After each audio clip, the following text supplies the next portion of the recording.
Mungkin lebih lebih murah ya, lebih murah. Jadi kalau dalam hal pandangan itu ada comparative advantage di situ. Ya.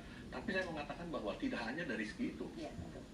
Kalau dari segi kualitas pun sebenarnya juga orang-orang Indonesia kalau diadu itu banyak yang bisa bersaing bahkan unggul. Ya. Jadi juga punya qualitative advantage.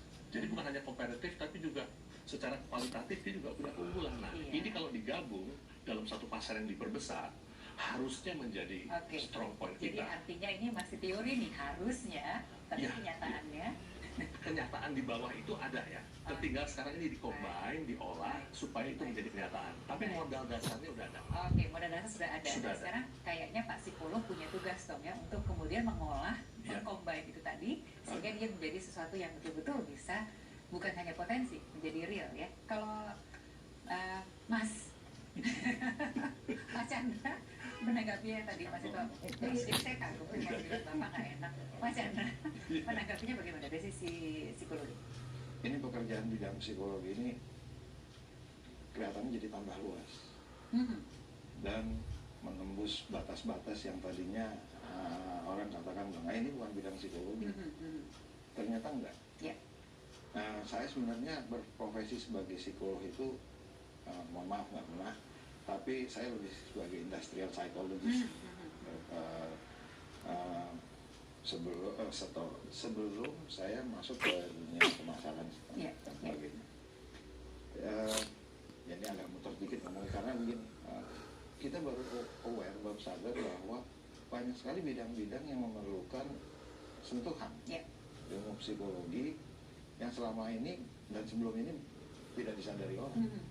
Nah, khusus terhadap bidang pariwisata yang terjadi juga sama, mulai dari garda depannya, frontlinernya ya, lalu pengelolaannya sampai di katakanlah di backbone atau back office-nya juga itu ternyata memerlukan sentuhan dari disiplin psikologi. Di mananya, itu dalam berbagai hal di semuanya. Artinya ilmunya apa sih kalau ini, ilmunya apa sih kalau ini gitu, atau tekniknya apa kalau ini, tekniknya apa kalau ini. Itu ternyata sangat banyak dan sadar nggak sadar itu yang dimanfaatkan oleh masyarakat atau pelaku atau praktisi bisnis itu sendiri atau industri itu sendiri tanpa sadar mereka menggunakan aplikasi itu. Sebagai contoh misalnya begini,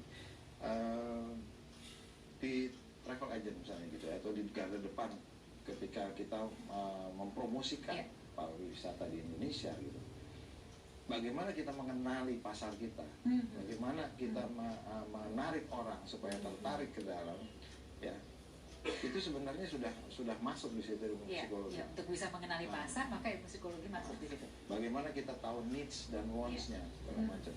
Yang saya pikir secara instingtif orang-orang itu punya, tapi di sini harusnya lebih sistematik lagi. Oleh karena di luar negeri yang saya lihat ya, di negara lain yang lebih maju gitu kan, hal-hal ini udah menjadi suatu yang bahkan prosedural ditangani sehingga tahu gitu ya bahwa ada teknik-teknik yang mulai dari kajian lalu teknik prosedur yang ini loh kalau menghadapi ini seperti ini bagaimana kita menyusun strategi untuk bisa membawa orang-orang dalam untuk menikmati wisata gitu. Saya rasa jadi artinya pemanfaatan potensinya itu betul-betul sudah dimaksimalkan gitu ya.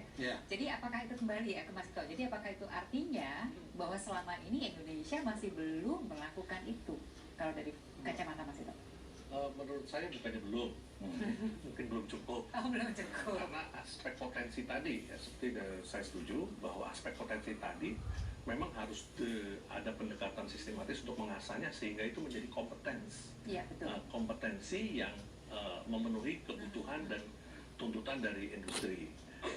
Modal tadi saya bilang kan saya lupa menambahkan bahwa modal Indonesia dalam hal ini banyak orangnya dan kemampuannya juga kompetensinya juga boleh saya katakan kompetensi ya? Sudah kompetensi ya? Sudah pada titik yang boleh dikatakan cukup bisa untuk bersaing.